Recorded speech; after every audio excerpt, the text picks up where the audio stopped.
All right, welcome to another episode of Peanuts from the Plebs. It's been a little while, and while we were talking last week in our pre-meeting, we had discussed the idea of maybe doing a little retrospective of where we came from and where we're going. And obviously, we all started because we were involved with the Tulsi campaign, so that's something that brought us together. But it's been about a year or more since we've been involved with the campaign, and it's probably been about 6 months since we've been doing the podcast. And I just thought, let's look at where we are, because I think people, I feel like I have changed in my political journey and my life journey, in the last 6 months, and I'm just wondering um, how you guys feel about where you've gone and how we're still what we agree on, what we don't agree on, and where we're going. And we could either speak for ourselves, or we could kind of guess where the others are coming from. That might be interesting as well. So, anyone want to start with that? I mean, start with what they feel they have, how they have evolved, or they want to talk about me or someone else. I feel like this is good at like a therapy session. Yeah, it is like a therapy session. Well, it kind of is, because it's kind of like where, it's, long, crazy trail to, so I'll start. Basically, at this point, I kind of feel kind of adrift, it's basically like, how do we end up in this horrible situation where, we over the past like 20 years, really, where we have like no viable leadership, and now it feels like it's getting even worse because the crush of the censorship by big tech and the MSM just completely, for the most part, giving up on the job of journalism. Just the idea that, there even should be that source of truth is now in question to me. You don't even know where to find out what the truth is. Daisy has goes to the best source that we have available, which is looking at the actual bills that people are producing. That's like the best you can do right now to say what's reality. Judge people for all these crazy things, but hey, what are they putting out there that possibly could be affect our lives, right? So it's just like Tulsi was a spark of hope, and the people around Tulsi, I felt like the first time, that was really the first time I was really politically involved, and I just felt like there was so much hope there, and it just, the feeling of the MSM and the DNC having combined to crush not just Tulsi, but, like, again, make it absolutely clear they will not put up with any progressives rising into power at all, where they've just, humiliating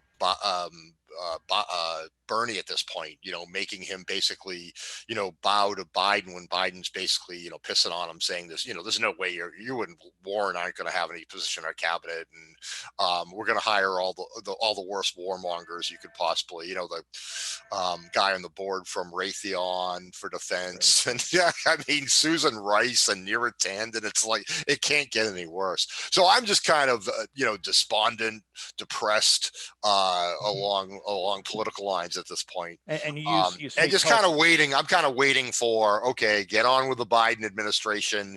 Maybe in order to survive, the media can't simply go back to taking dictation from the White House press secretary, right? Because they saw the money they can make if they put up Trump, and if they have a Trump to talk about, right? Because that brings about this this interest, that, even if it's a crazy story for Rachel Maddow to tell every night, it's something that draws viewers. So I'm kind of despondent. I'm just kind of almost waiting for a couple of months down the road to see where are we. And you mentioned Tulsi in the past tense, like she was whatever. Well, do you think she's still viable? Well, so I think down the road, right? So that definitely might be part of it. I think she would be viable. At this point, I think she's with what she's doing, going out with a bang with this, the trans athlete Title IX legislation. And there was also something about, um, you know, uh, babies, that survive abortion. There was a bill related to that you have to give them care and stuff like that. So she's kind of going out almost like looking for that kind of a right-wing support. But she has said that she's going to basically start building a family, right? They basically have said that they're going to take a few years off and create a family. So I'm thinking she's just going to be in the back influencing in the meantime. That's kind of like a keep an eye on what happens in 4 years or something, And you said the media, kind of the censorship and the repression against free speech, that's going back like 20 years, do you think? Or what do you mentioned? I think you mentioned 20 years. Well, I'm just saying 20 years in terms of, basically the Clintons and the Obamas have, as far as I'm concerned, destroyed the Democrat Party, which at one point did, nominally at least, try to do something for working class people. I think it's kind of come to a complete head, the combination of Obama and Clinton's being able to manipulate the media and buy out the media behind the scenes and so forth. And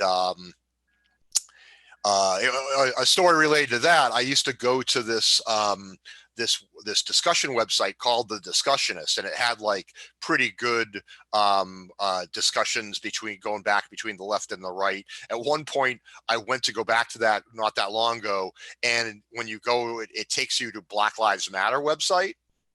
And you know how you can do a who is, and you can look up who the ownership is of that URL now, and that URL is Google. So Google essentially bought that, and basically said, so I think there's all this stuff going on behind the scenes where the big tech is aligning with the, corporate warmonger DNC left, and the deep state and so forth are all, and the CIA and everything are all aligning together to preserve the, corporate war industrial complex. I mean, didn't that start? I mean, big time. It really started with, it started with definitely with the Iraq War in 2003, but even before that, when you had the invasion of Kuwait with Iraq and Bush, the first Persian Gulf War in 1991. And that was a media spectacle. I remember that, like, that was everywhere, and it was kind of like support our troops, and everyone had like these yellow ribbons, and it was kind of like consolidation. And then, like, in the 90s, Clinton came in and corporatized the Democratic Party, and it just seemed like it was a step-by-step progression. And I think it's so over the top. It's so Orwellian at this point that, YouTube can just say, well, we're not going to show anything, that questions election integrity. And obviously Twitter can just like completely come down on one side, favoring, and the whole, completely sinking the New York Post story about Biden family corruption, which is, recently essentially turned out to be, of course that was true, Right. So it's so Orwellian in the extent to which, only the voices that the CIA and DNC, want to get out there will be represented. And the, I forgot what I was going to say, but basically just the situation just seems like so horrible in that side. Oh, and just the fact that there, the mass, the media does not feel any need to practice journalism anymore, right? So it's not about the truth. It's about, I'm a well-paid talking head. And what do I need to do? Clicks and get views, and it doesn't matter if it only serves the state or serves one party. That doesn't seem to be any morality to what journalists do anymore, except a twisted morality if they think that they're serving the good by favoring one side. So and Tulsi was kind of like a breath of fresh air. I mean, in terms of like being someone who actually seemed to want to do something good, for and kind of redefine, what politics is about. I mean, it seems to me. Sure, and she seemed to be just like, fearless, where everyone else seems to be, I have to say the right thing and keep in line. She seemed to be basically fearless in her ability to critique, the media and the DNC and the CIA. She basically said that the CIA shouldn't have been propping up Russiagate and all this kind of stuff.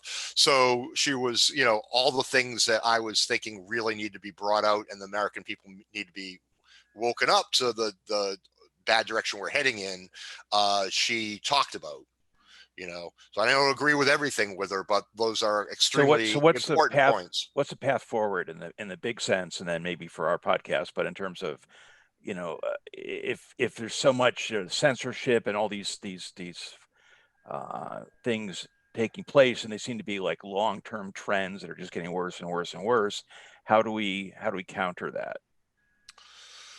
So yeah, I don't know. That's why I'm kind of like just interested in seeing like where do things seem to be, as more progressives realize that you're not pushing Biden to the left. He's simply going to go ahead and do the worst corporate weapons manufacturer. So there. I just don't see any hope. But now I'm interested in hearing where you guys are at. Okay. Who's next, Daisy? Yeah.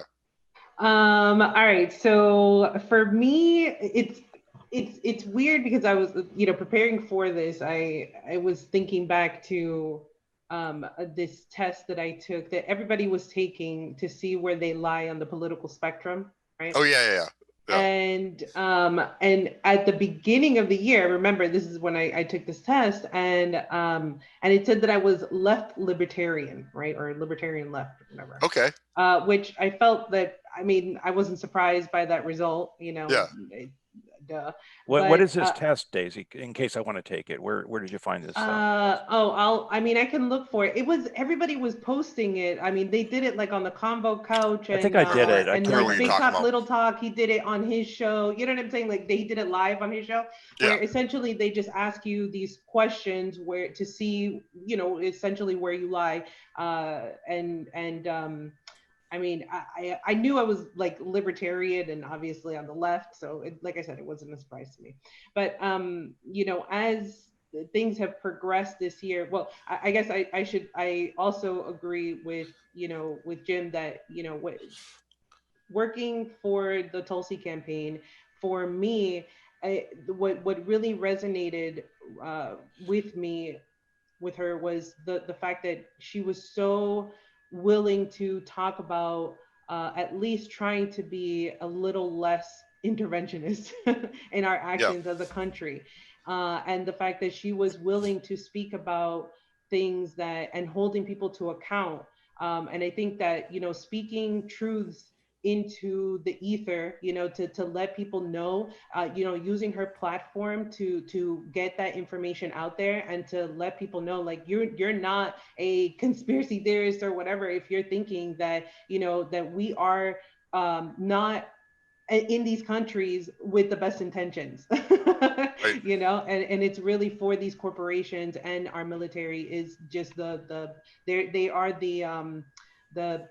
the bouncers, the guard dogs, I'm saying, for our corporations around the world. That's essentially what's happening, And I think, although she didn't do it, so willingly, I think that little by little, what she could do, the information that she put out there, I think that gave a lot of validation to the plight of what I would say is not, like, I call myself a peace activist, not an anti-war activist, because it's not about being against something, it's about being for peace. And that's what I want, is peace. And I think that although she is not someone that's anti-war, I think that that's something that's misconstrued with her. People try to say that she is anti-war, and that's not true. But she was as close to that as what I thought could get to the presidency, and that's the vehicle that I wanted to jump on, I guess. But as things have progressed this year, and I've just seen how you know, the like this whole like global government move that is going on. I'm not for that. I'm not for totalitarianism. I'm not, you know, it's actually pushing me more towards my libertarian side, and just it's pushing me more towards anarchy and like voluntarism and you know, agorism, you know, like that. To me, like you were asking about what sort of solutions, right? That is, I think, what the solution would be. Like What that was the is the last biggest ism you mentioned, Daisy? Yeah, I don't know Agorism? that. I don't know. agorism. What is that? Yeah. That is the counter revolution. That is the peaceful revolution. It is taking your business away from big government. It's about ABHOR, like abhor something? AGORA,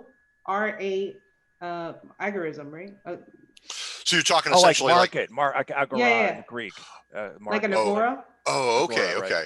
So it's Right. just based on voluntarianism, on voluntarism. So voting Uh, with your dollar, with your wallet. Exactly. And Right. you know that that's what I've been talking about. Like, Right. Oh, you yeah. know, we've been talking about on the show that it really, it's about, you know, self-accountability.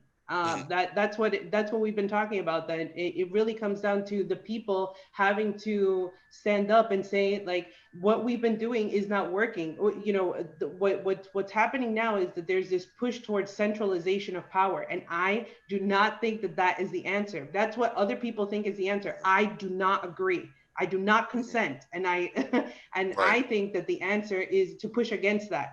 And how do you push against that? You take your dollar, you take your, like, you don't consent, you don't comply. And I mean, I'm like I said, I'm leaning that way. I'm not 100% there. Mhm. I'm, you know, I'm like in that state of cognitive dissonance, you know, where Yeah. I recognize it. I Yeah. recognize the predictive programming. I recognize all this bullshit that's going on, and it's like, okay, so what do I do? But I'm still, I like the comfort. I'm this teat. I can't let it Yeah. go Yeah. yet, you know? Yeah. Like Yeah. Yeah. that's where I'm at. That's where I'm at, you know?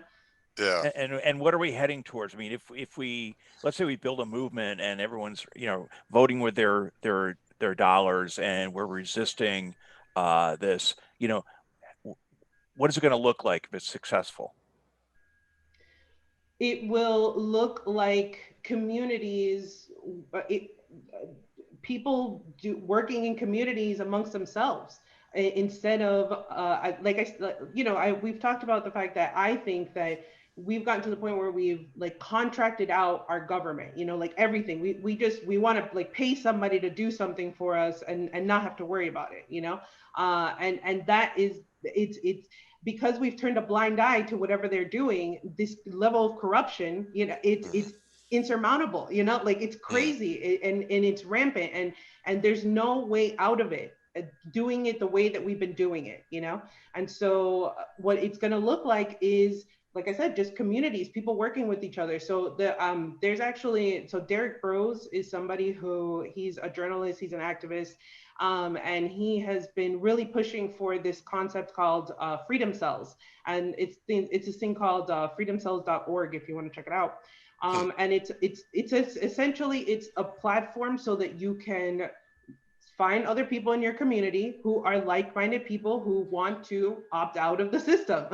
Because because what's going to happen is, the way that things are going right now, you are going to have no option. If you don't plan now, you will have no option, and you will be in the system, and you will not be able to exist outside of this system.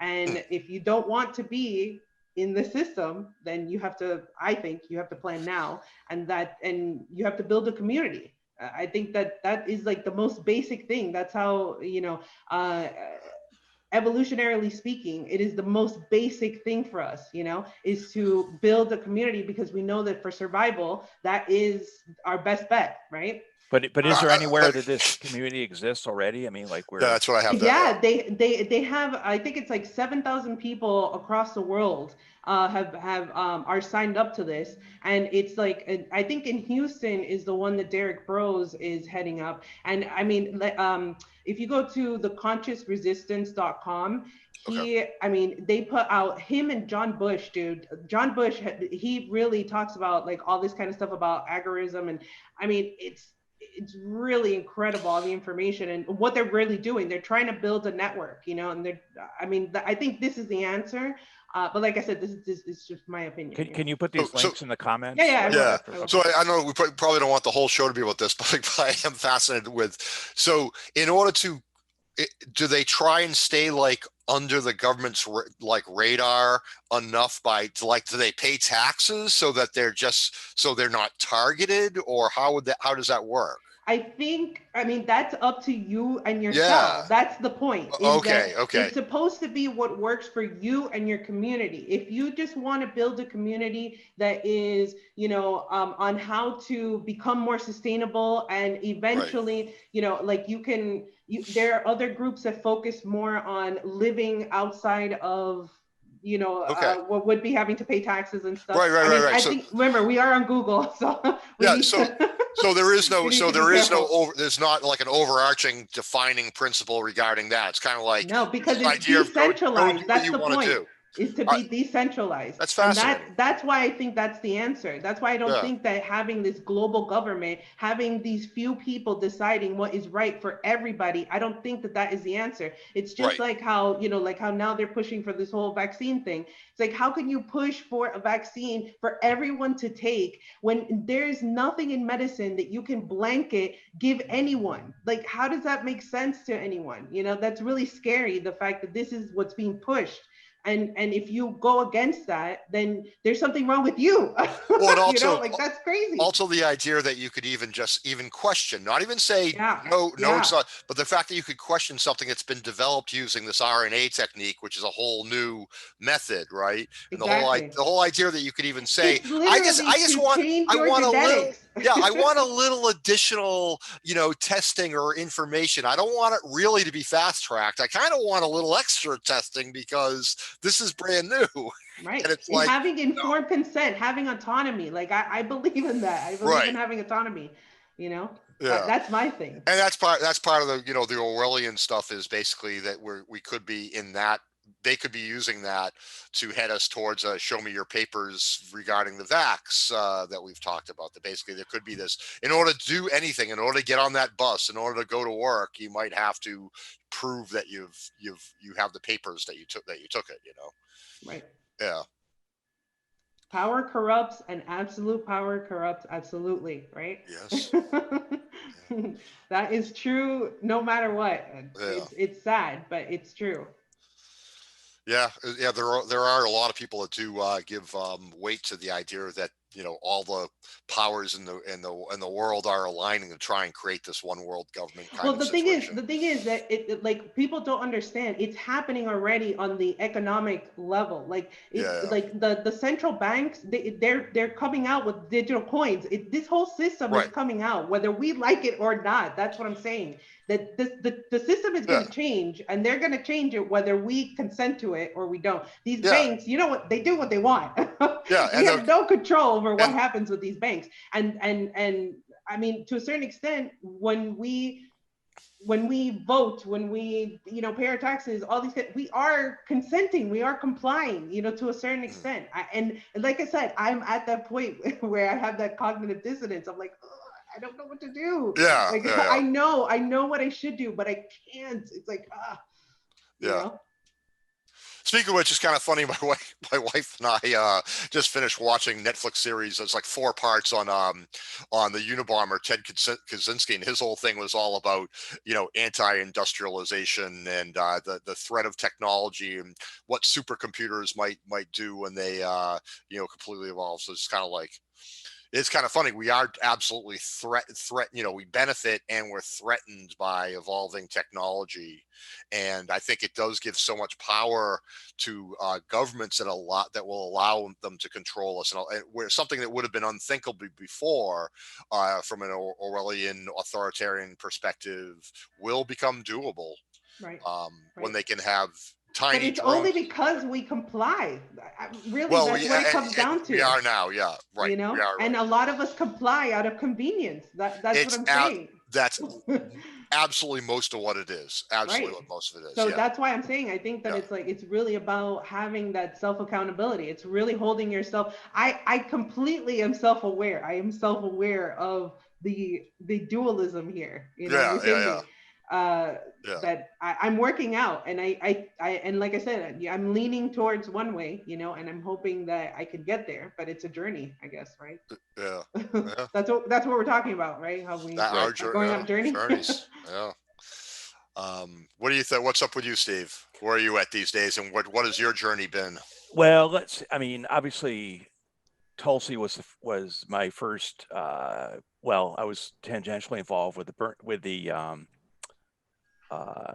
Barry Commoner Green Party campaign back in 1980 when I was in college. But and after that, I really wasn't too involved until the Tulsi campaign. And Tulsi just came in my radar, I think around 2016, when she resigned from the DNC, and also just her statements about the war machine and about how the whole U.S. imperialist agenda doesn't really do. It's self-destructive. It really doesn't do anything to further our interests. Maybe it does in terms of certain corporations, but not in terms of people in general. And also, you don't make friends by killing and maiming them. And that I guess the invasion of Iraq really woke me up, and 9/11 too. But especially the invasion of Iraq was like, why are we attacking this sovereign country? That there was no clear connection between that and 9/11, and at the time, and then of course it came out that there was no connection between Al Qaeda um, and Saddam Hussein. And this was a country that was, yes, it was authoritarian, it was repressive, but they had a successful economy. They had a successful middle class. They had an educated populace. They had doctors, lawyers. They had people getting PhDs. I mean, so this was a functioning society, and it was deeply flawed, but it was none of our business to overthrow this regime on some uh, uh, lie. That so that kind of got my attention. Then when Tulsi criticized the war machine, it just struck a chord with me. That here is somebody who's actually in Congress, who's standing up against, to me, which is so obvious that both parties support these wars, and here's someone standing up against it. So that's why I Well, thought it had actually been like essentially a war veteran.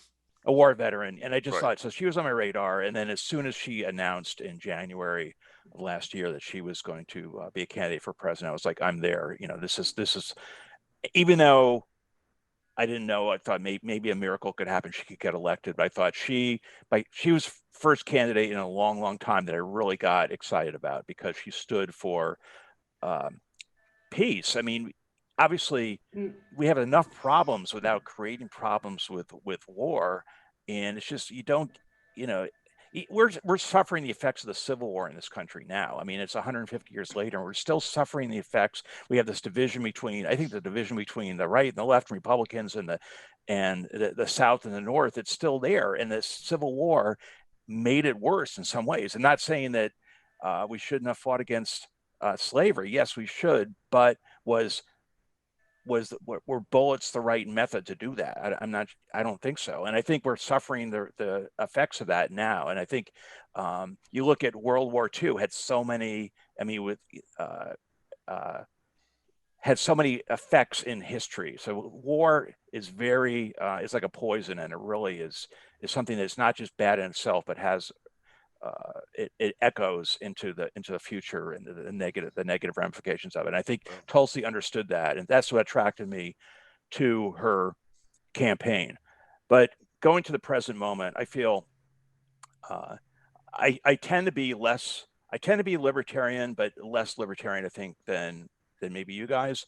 I think just because someone's uh, uh, advocating for something and they're in a position of power doesn't necessarily mean that it's a bad thing. I think you have to evaluate it. And also, I think the power of some of these elites is overestimated. That I think the power of the people is the ultimate power. They just have to be woken up. I don't believe in kind of an anarchist model. I don't think that's sustainable, because we have so many problems right now with the environment, with population, with food, with the economy, and just the like people's mental I think their consciousness, that's a problem. The way people are so focused on themselves, and I think that has to there's a lot of things that need to change, but I don't see it as being all kind of a decentralized collectives. Maybe there'll be some of that, but I don't see. I think we have to work with what we have now. So I would, like, for instance, Nina Turner's running for Congress in the 11th district in Ohio as a Democrat, right? Now, I'm totally disgusted with the Democratic Party, but I would still support her run for that seat. So I would maybe do what I can to help her, maybe give her a little bit of money and help her win that seat. But I would also, if she's someone else. I'm sorry, just real quick. No, she's someone else who I think would get on the House floor and would speak truth about Pelosi's failed leadership. And people need a COVID help right now.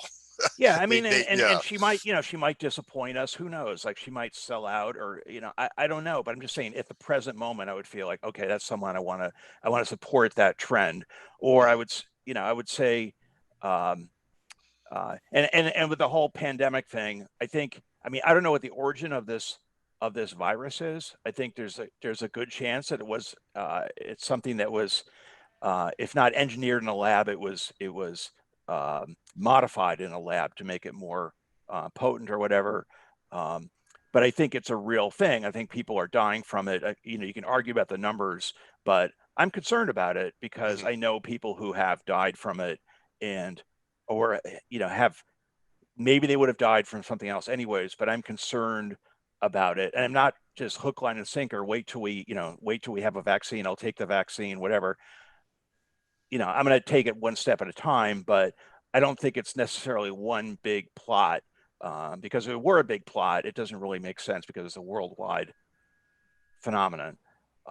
So I That's guess exactly what is always said to yes. to All right. discredit So the conspiracy I just feel like, theories. first of all, I feel isn't like, that?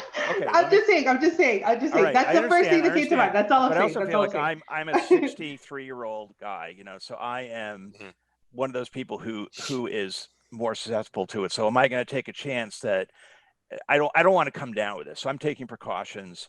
It's not going to hurt me to wear a mask, except maybe some people will point at me and laugh or whatever, like Daisy. But I feel like if I, if I do come down, get this, and it actually is harmful, I don't want to suffer the consequences. So I am, I'm cautious about it, but I don't necessarily think there's a super big conspiracy. Now, the other thing is, I think that there is a role for a strong state, because I do refer a lot to the Soviet Union as a model, which was a failed state, but I'm sorry. Let me just jump in quick. But even if so, I don't know whether or not it's was engineered or whether it's completely natural. I just the man can be evil enough that anything could be possible, right? Right. But you do believe that a lot of politicians will take advantage of any emergency to push their agenda, right? So even if it's completely, just another occurrence of the Spanish flu, whatever like that. Right. Everyone will Pelosi, as much as admitted she screwed around with the health of the people and COVID relief for purely political reasons. I think people are not there's not bad people and good people. There's people who are put in positions and they make choices based on what their options are, and people make bad choices. And I think if you read the Origins of Totalitarianism by Hannah Arendt, she looked at these people who worked at the concentration camps, who were the guards and the people who ran the camps, and they were just they were normal, boring people, and they were nice people before they got involved with this, and then once they got involved with it, they got sucked into this. And I think if the idea that we just have to get rid of the evil people and everything will be fine, I think that's a fallacious assumption. I think we have to assume that people are inherently good. People are corrupted, but we have to I'm not saying we shouldn't try to get rid of a Hitler or something, yes, but we should also focus on trying to encourage good behavior, positive behavior in people, that will counteract this. And obviously, I don't think we can delegate it all to, or we could just let someone else make decisions for us. And in that sense, I am more of a libertarian. I feel like, or more of a democratic, as with small d, that we have to make our own choices or whatever. But I also think you need like a strong, and again, the Soviet Union is not my model, but it's seen through the lens of history of the victors. History is written by the victors. Mhm. So the Soviet Union in the 80s, like when I was there in Moscow studying Russian, it had a lot of problems. It had a lot of economic problems, but there was also a lot of positive about it. That it was basically, there was much more wealth equality and much more uh, equanimity in education and attitudes. And there was corruption there too, of course, but generally there was some positive things about it. And you had a strong state that but that ostensibly at least pushed this model. And I think there's a role for, I mean, obviously, if we're involved in a Tulsi campaign or any campaign, we have some belief that at least through the power of elected officials, through government, we can achieve some things. And they make a difference. So if government makes taxes the rich, that's going to make a difference for everyone. If we get out of these wars, that's going to make a difference for us. So I think there is a point of fighting against that while you make decisions in your personal life or in your family life or your community in terms of like what decisions you make, what you're going to buy or whatever. I think it's a combination of things. I don't agree with that there's a I mean, I looked at like the World Economic Forum, and I agree they have this agenda. In some sense, I think they're well-meaning, but I also think that their power is not unlimited. I think the power of the people is way more powerful than some small group trying to push an agenda. The point is, how do you wake up the people? Well, so as I say, the wake up power of that- the power of people only exists if, like we're all saying, generally the people are asleep, or they're almost like accepting this trade-off of these easy comforts, and this technology, play toys or whatever, by giving up their their rights almost. Right, you have your video games and your big screen TV, and like they Right, have Netflix, so like why are you going to bother right, yeah, getting involved? yeah. But yeah, I mean, obviously, the our revolution movement to some extent, like that was, it just seemed to have the wind taken out of its sails all of a sudden, but that was a phenomenon. And I think Tulsi could have been a phenomenon too. I think she made some bad choices in terms of her outreach, her campaigning, and I don't know what was going through her mind. Maybe she was just practicing for 2024 or whatever. Well, I But think I think it was also a matter of they had the people that wanted to suppress stuff like that had lived through Bernie and our revolution, and they had the tactics down to completely suppress. right, That was absolutely a part of it. I mean, right, they had organized to be able to suppress anything like that came up again. right. Well, I mean that they were successful in that, but I mean, to me, that's just like, okay, so we lost the first round. It doesn't mean we just admit defeat. We just have to keep, because the arc of justice is long, and I think the arc of the people's power is long too. And I think that uh, once people awaken, and once people really are not afraid to grab onto power, that's when change can really take place. And it comes down to like economic. It's not, elections have a role, but it's really like I'm big on the economic movements, boycotts, in a mass sense, or also individual buying decisions, right? So if you decide, I'm not going to buy certain products, whatever, and that multiplies, that can have a real influence on. And we've seen that happen. I can't think of anything offhand, but we've seen that happen with people make economic decisions, just like a Starbucks as an example.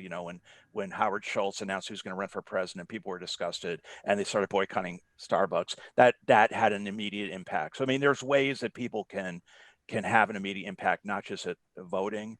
but the way they Yeah. live their lives. In fact, the way they live their lives is really Oh. more substantial, I think, in terms of its effect ultimately than who they vote for. But if we get rid of warmongers, you know, that I'm not against that. Yeah, and I think an economic-driven, you know, revolt could absolutely happen. I mean, basically reading stuff now that people are, you know, there's been a big increase in people shoplifting just to get food. I mean, Well, yeah, people you know, stealing so diapers from Walmart. I mean, so yeah, like, what does so Walmart do? Do they obviously they probably nab these people, right? Or call? I mean, so like, do these people get well, just I mean, charged? and with the, you know, with the possible, you know, wave people losing their housing as well coming up, um, you know, possibility of, you know, currently suppressed coverage of the European riots going on now, but Right. there's been a lot of like that absolutely could happen here. Some yellow vest kind of for economic purposes riots in the United States. That absolutely could happen. I mean, they're going to, you know, corporations just push us too far, where the benefits of the technology doesn't matter if you don't have a roof over your head, right? You can't eat. Right. And I mean, So, I'm really worried about what's going to happen now with the whatchamacallit, the mortgage, not deferment. What do they call it when you don't have to pay your mortgage? But people are going to, you know, people not paying their rent. All this stuff's going to end right at the end of the month, and yeah. it's going to get ugly. But yeah, so I'm concerned about that, and obviously the Biden is just like Obama 2.0. I mean, really, I don't see any hint of any movement in the right direction. In fact, he's just basically setting the stage for either Trump or another super, you know, totalitarian right wing demagogue to come around in 4 or 8 years. That's what I'm worried about because you know there has to be some kind of and a demagogue will address, you know, will purport to have the interests of the people at heart, and people will buy into that. That's what I'm worried about. And look, you know, because it's much more convenient to like buy into a leader and not have to do anything, as opposed to having to make decisions in your own personal life that may be difficult decisions, right? So it's a lot easier to say I'm going to support some political figure because, yeah, even if they're gonna do this and this, which is anti-constitutional, whatever. We need to do this, and it's not going to affect me personally, so or at least now. So I'm going to support that, and I'm concerned about moving in that direction. Mhm. So that's why I think we have to keep, you know, Well, like and I think we are. I think we are moving in that direction. As we said, the amount of people that, you know, they must know that all this censorship is happening, and it's almost specifically at targeted progressives and the right, and the DNC left, the Dem left, seems to think that that's fine as long as it benefits them, right? And we have people like right, of course, Kamala Harris just yeah, would just say like, well, Twitter should censor Trump. He just shouldn't have a voice, you know. right, And it's pretty frightening. right. Well, that's why I mean, you know, I'm not against Nina Turner running for, you know, as a Democrat in Congress, but I don't have my hopes up that that's really going to change anything soon.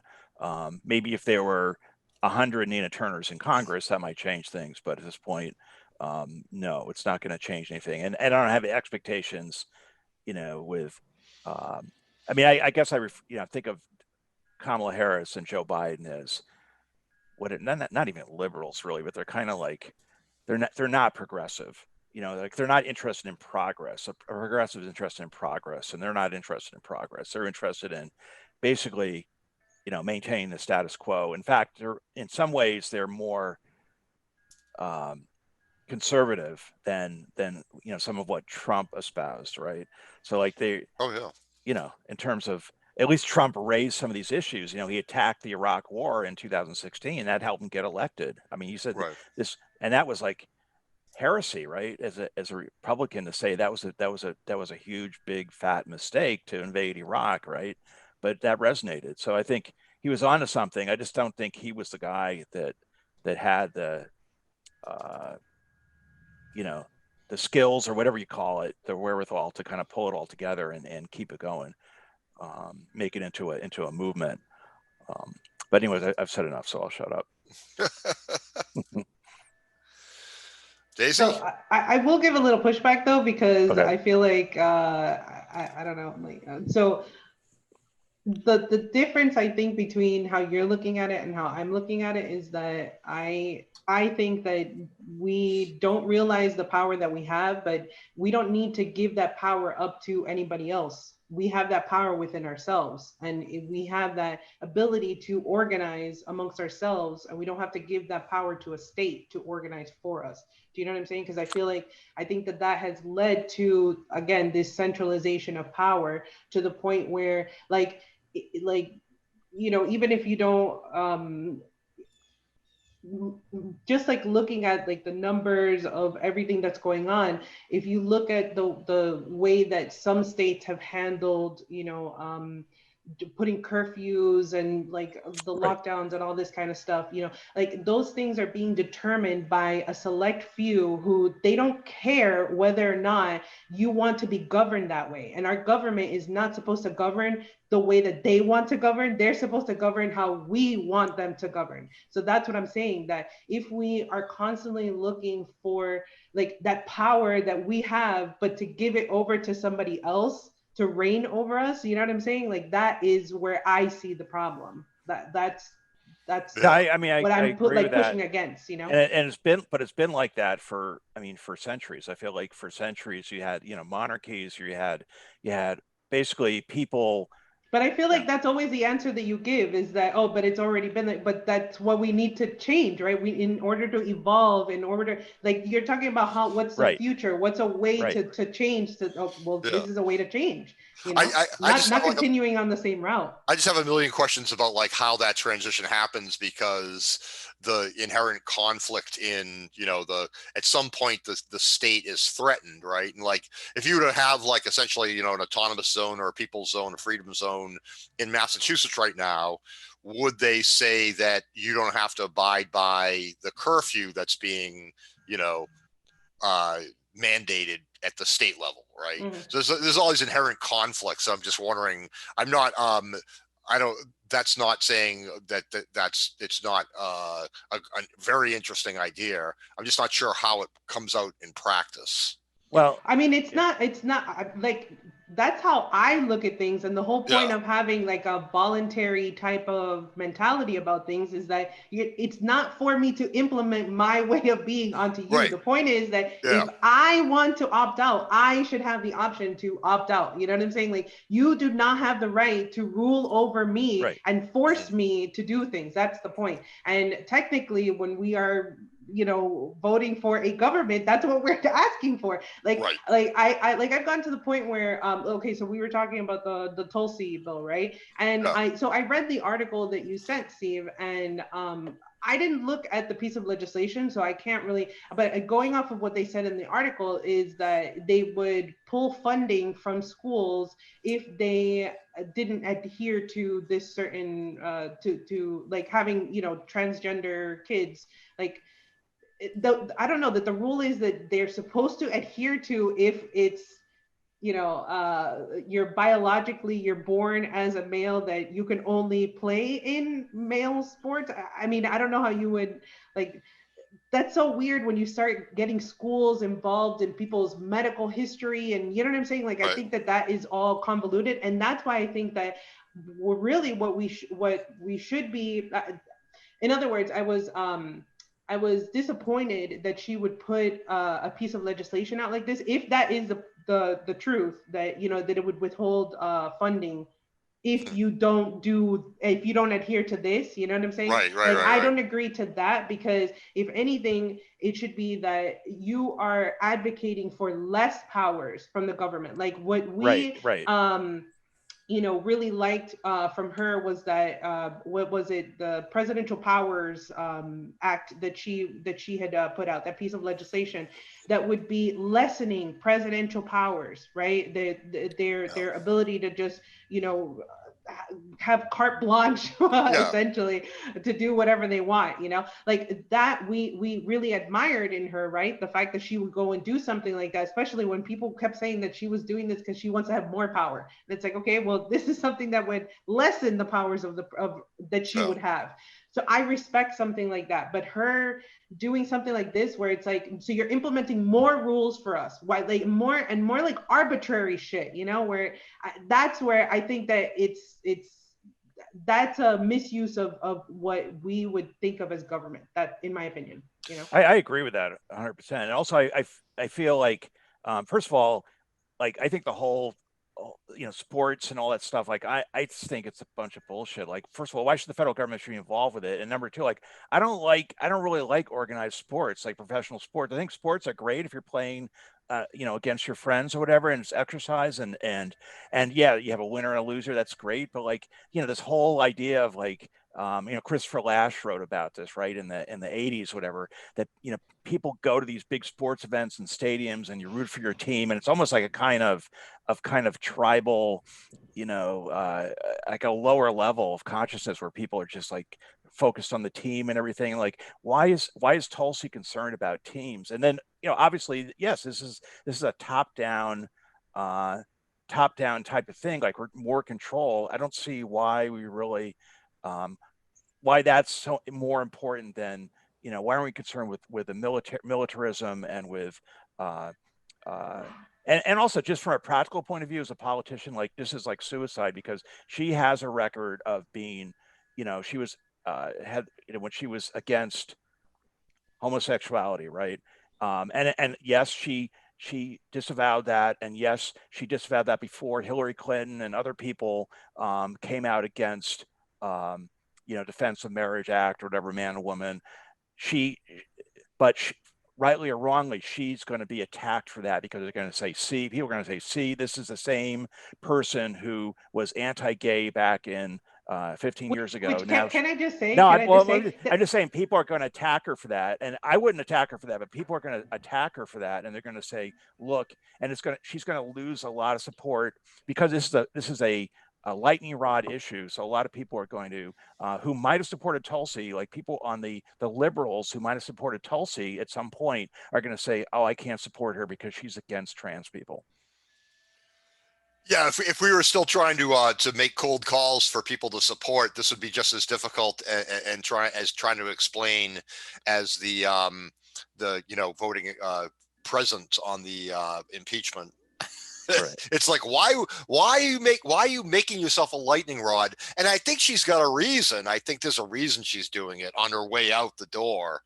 I don't know if it's an appeal for some kind of centrist, populist, maybe leaning right a little. I don't know. I don't know. Daisy, what were you going to say? No, I'm sorry. Daisy, you were going to say something. What I was going to say was that it doesn't matter whether or not she agrees with it or not. The whole point is that as a legislature, you're not supposed to put your own feelings into like a piece of legislation, something that is going to like have consequences, negative consequences on somebody else, like ultimately, I don't, like, for me personally, I don't care if she's anti-gay or like, that's you. Like, I don't even care if someone is racist. If you're racist, you're racist. Like, that's your problem. That's not, like, everybody is allowed to be whatever the fuck they want. It's not for everybody to live up to my standards. Do I have to agree with you? No. But like, if that's who you want to be a racist, then you want to be a racist. If she feels, but I mean, I think with this thing that, at least from what I was reading in that article, and like I said, like I can't really make a judgment on the piece of legislation until I actually read it. But based on that article, how they were trying to paint it was that this was like an attack on, transgender people. But, the way that she at least presented it or whatever was that she was protecting women in sports. So for her, that justifies it. Do you know what I'm saying? And like that, it makes sense to her. And again, that is her opinion. She's allowed to do it. And that's how I just feel that what I didn't like about it was that, why are you imposing this kind of stuff, like more rules on schools? Like, that is what I think is wrong. But there's like a big Time magazine article in this, right? I didn't see the big Time magazine article on Tulsi Gabbard supporting Julian Assange and Snowden, right? Like they'll focus on this article, this topic, because they're going to like, oh, gotcha, right? They can have this big thing about Tulsi Gabbard is really a right-wing bigot, and she's not really progressive, and anybody who's out there supporting her is basically transphobe, and that to me, I mean, obviously it's Time magazine, right? So you got to take it with a grain of salt. And I didn't see the original legislation because their link there didn't. I went to the link on Congress.gov, but the legislation wasn't there at that point, so I didn't actually read the legislation. And I think Tulsi, like in her defense, I think she does what she thinks is right. Or she thinks what is right by her constituents. Yeah, there's something up on Congress.gov now, but is there details to it? Is the text there? It's just a little blurb. Yeah, that's what I saw yesterday. Yeah, okay. Before. Yeah. So it's a modification to Title IX. I mean, because the thing is that, like, that's also what was said when she was supporting the victims or the family members of the 9/11 families that passed away. That she did the press conference, and everybody was just saying, oh, she's just doing this to get attention, and to get the right wingers and the conspiracy theorists and all this kind of stuff. And it's like, no, it's just that's what she feels is a priority to her, it's something that resonates with her. She's really into sports, and I'm sure that she does. She has seen, especially because Joe Rogan talks about this all the time, about how when it comes to transgender people, unfortunately, they're being used as this way to like really get at anybody, and like censor anybody, that's how they're seeing it. And then it continues on with this division amongst the people, where it's like, oh no, you're a homophobe, or you're a transphobe, or you're like constantly name calling and doing all these things, when ultimately that person, so if this person has this one belief, that's it, that erases the person as a whole individual, and they are just because they don't agree with you on this one thing. Like, that is not how we should be looking at it, again, in my opinion. Right. Well, that's the way the media works, right? I mean, that's the way the dominant media, like the Time magazine article, that's a smear. I mean, it's not just objective news. It's an opportunity to smear this person. Right. Yeah. That's right. And Tulsi said as much, that, identity politics is used as a weapon, rather than people legitimately, believing that they're, fighting for people's rights in a lot of times, So I think she, this might be right up her alley. Like, on her way out, she might just think she's giving the middle finger to some people. Who knows, I know. I really do think that she does agree with this legislation. I haven't read it, but I don't know Tulsi to put her name behind, at least from what I do know of her. And that I don't idolize her like that, I call her out all the time. So, but for me, from what I've seen of her, she doesn't put her name, especially if she introduced the bill, that she's putting her name behind something. And she's not a vindictive person. She's not, again, from what I've seen, she's somebody who, this is just something that resonates with her. It's a priority for her, and that's why she did it, whether we agree with it or not. And of course, the liberal left, unfortunately, they're gonna demonize anything that she does. And of course, they had to bring up her homophobic past, and how, of course, she had to come out with a video to apologize and all this stuff. And of course, the video was disingenuous, right? It couldn't be that she actually genuinely feels like she changed, because other people in life change because of your life experiences. But I also want to say that, if this is a priority for her, it's a priority for her having already addressed many wonderful, fantastic issues. And through, I mean, Assange stuff and big tech and war and let's say powers of the president being more in line with what they should be, and just right down the line. UBI and COVID relief and all that. It's almost like there's not a lot left or something that she's pushed that that she feels strongly about. Right. But I don't know. Yeah, I am questioning the politics of it. I just really don't quite get that. It's like, you're going to be attacked for this, and that's going to be one of the last things people think of as you're heading out the door. And why are you doing that? I don't get the politics of it at all. Maybe she's just a big egomaniac and Yeah, right. wants to be in the news. She knew that this was going to get her those headlines, Yeah. Well, I think you have to separate the policy and the platform from the personality, right? So I mean, it's we get so fixated on voted for this person, this brand of detergent versus this one, and like I support Tulsi on like 95+% of what she stands for. Maybe I disagree with her on this. Doesn't mean I wouldn't vote for her if she ran for president. I might not campaign for her on that issue or whatever. Or maybe I would ask her to clarify that. But it's just like you said, Daisy. It's just you can't get fixated on. You can disagree with people. It doesn't mean you have to totally cancel them and negate working the opportunity of working with them or whatever. So I think. And again, these things don't happen in a vacuum, right? I mean, you're going to again be up against a Tulsi Gabbard or Pete Buttigieg or something, exactly, or Kamala right. Harris or something. It's like, right, if that's your choice. I mean, come on.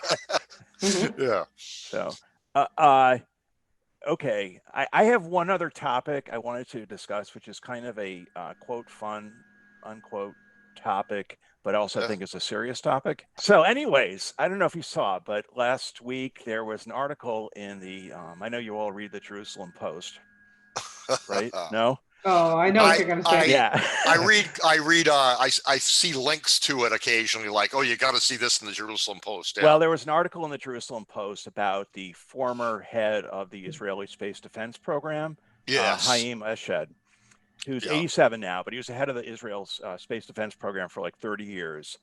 And he came out and said there are extraterrestrials. They have visited Earth. There's a galactic federation of which we are in contact with. There is an underground base on the planet Mars with American and other Earth aliens. Astronauts. They are working together with the extraterrestrials. Now, I thought that was interesting because it came out on NBC. I saw it on somebody. Oh, don't forget that Trump was almost about ready to reveal it. But they convinced Trump, or the Galactic Federation asked Trump not to reveal it because it would create mass hysteria. We're not ready. Humanity is. We're not ready, right? Because we don't understand the nature of space travel, of space and spaceships. Okay, now I just thought this was interesting in itself. It didn't get a lot of coverage, other than the NBC thing got a lot of but didn't get covered in a lot of the other networks in a major way. Anyways, I thought that was interesting, and there were a couple of pieces like in Slate and in Salon. They were basically attacking this guy, saying that this guy's 87. I mean, his ideas are just patently ridiculous. It doesn't warrant further investigation. And I can actually put up some quotes there from these articles. So it was from a Hebrew article, and I'm not sure, my Hebrew is not great. Yediot Aharonot newspaper, and then they took excerpts from that article and put them in the Jerusalem Post. And it says the aliens wish to research and understand the fabric of the universe, underground base on Mars, and that we have to evolve to understand what space and spaceships are. And that basically he felt like he had nothing to lose at his age. And this guy he's 87, but he's extremely cogent and aware, and it doesn't seem like he's senile at all. I mean, he seems like he's sharper than our president-elect and a lot of other people. So, I mean, there's no reason to think that he's insane. It's just, but the media coverage was basically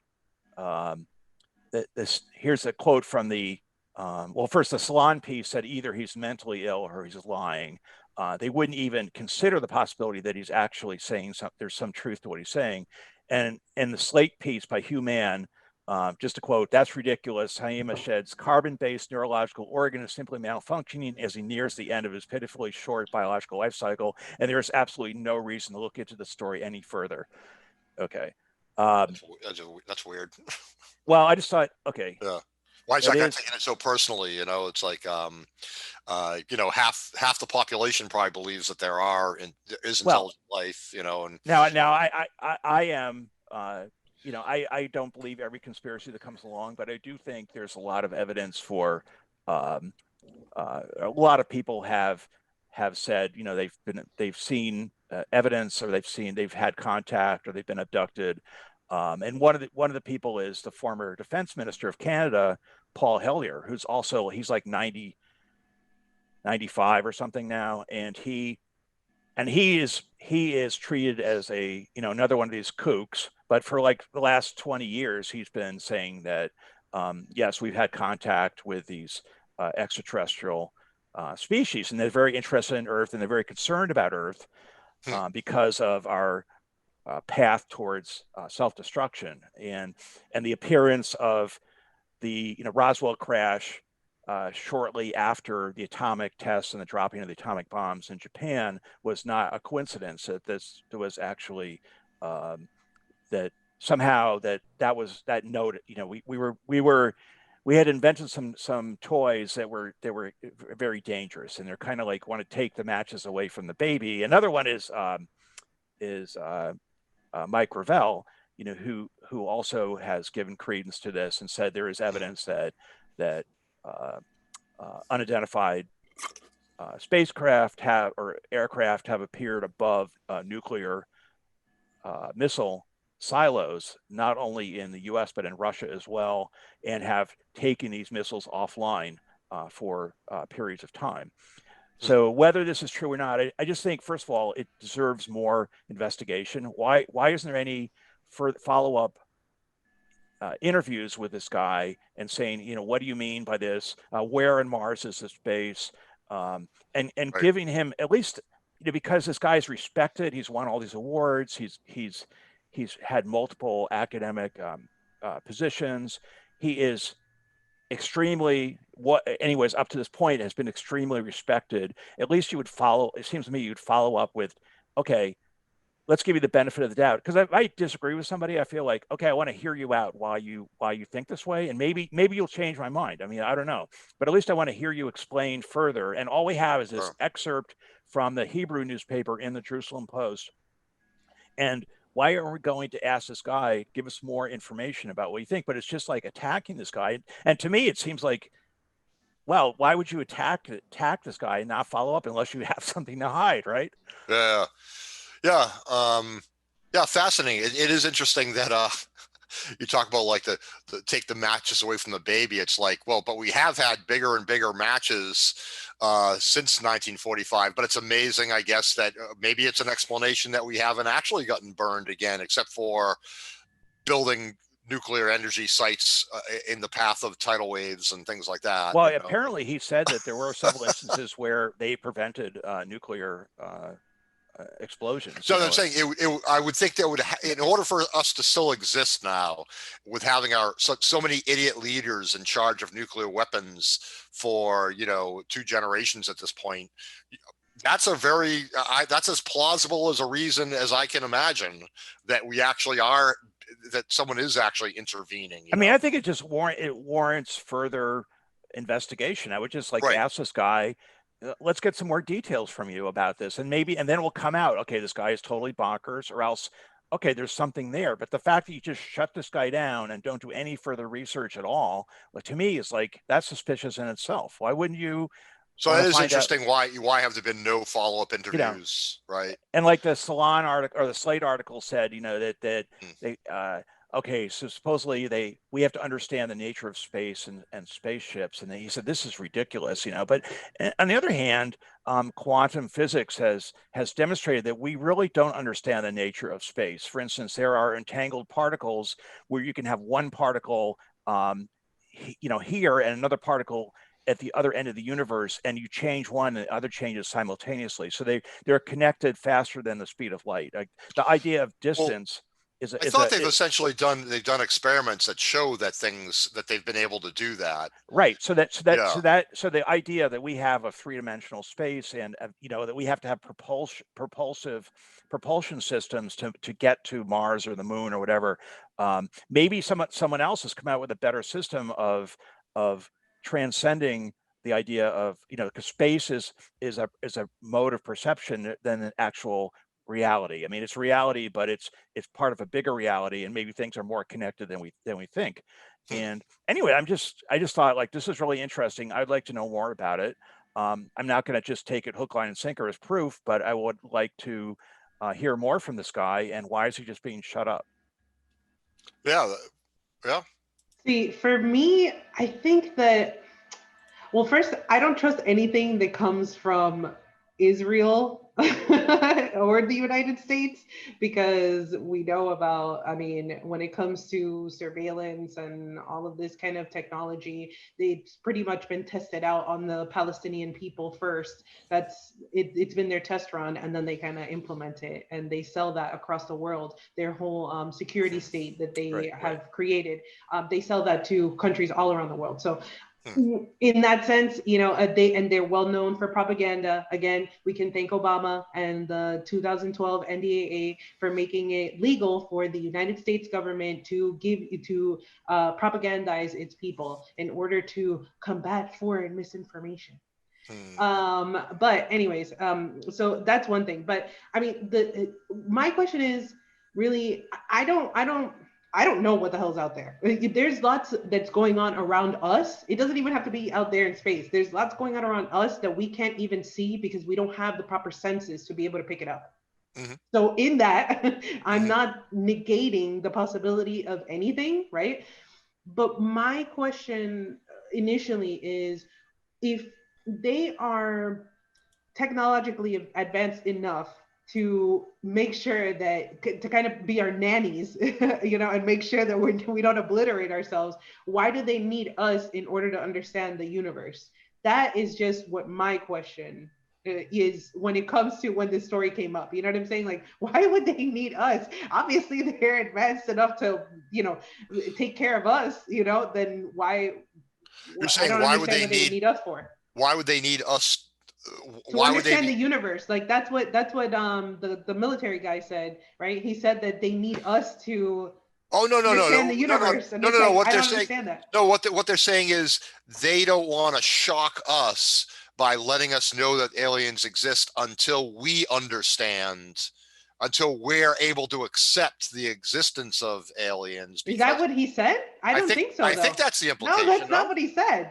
Oh, I'm pretty sure. I don't know. I may be wrong, but I'm pretty sure that he said that they're working with us to try to understand the universe. I think that's what I don't understand. I think that was in there, as well as that we're not ready to. Oh yeah, the part about we're not ready, yeah, for sure, 100%, that was in there. But I'm saying, like, why would they need us in that sense? Well, I don't know. I mean, I don't know what their motives would be or whatever. But I'm just saying, like, just go and have another interview with this guy. I'd like to have it. I'd like him to be on Joe Rogan or something. Like, just talk for another couple hours about this stuff.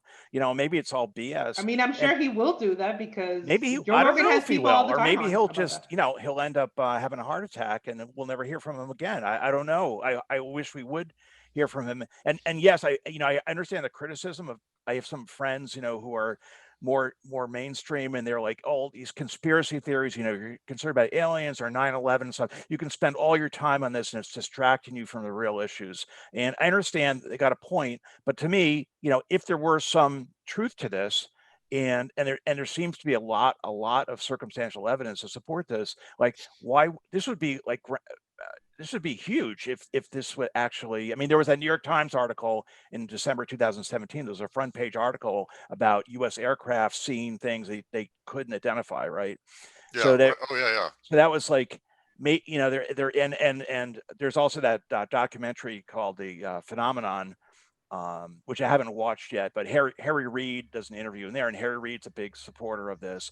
So, like, I don't know. I'm just saying, get some more information, and like, it's not untoward to spend, you know, a couple of hours to find out more about this topic. And I'm not saying spend all our time on this, but why just shut this guy up and not hear from him again? It seems to me like, I know he's Israeli, and maybe there's an ultimate motive, ulterior motive, but I know the Israeli press in a lot of ways is freer than the American press, like in terms of criticizing your own government or criticizing the Palestinian policy there. So like, I don't think just the fact that it's published in a Israeli newspaper means that it's necessarily propaganda. Well, it might he was be. an Israeli general, is why I said that, not because it was the paper. Right, but I mean, his own colleagues have said like he's like, you know, I respect the guy, but this is ridiculous, right?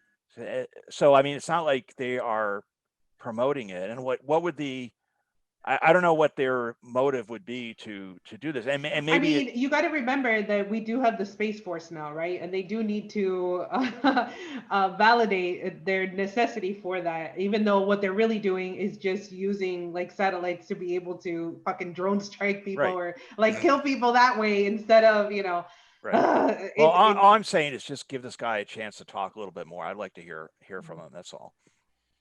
I think maybe the reason why he was attacked the way he was because, isn't it like the whole like Streisand effect, right? Where you end up giving somebody more notoriety when you talk about it, when you talk negatively about them, because then more people are like interested. So I'm sure that now this is really driving up, like, like I said, initially for me, this whole thing was, okay, so people are already looking at 2020 and thinking, what could happen next? Oh, the alien invasion. That's what everybody keeps talking about. You know, that's like that's what everybody keeps thinking. Oh, 2020 is, you know, the shit show year. So why not? Why not? Right. And so again, so this just adds to the heightened drama of, you know, things. Again, in my opinion, that's it. Okay. I just want to know more. That's all. I mean, you might be right. Yeah, I was just looking at I knew there was like all sorts of math proofs that basically show that they basically say that like 1 in 6 stars would have a you know, hospitable planet around it.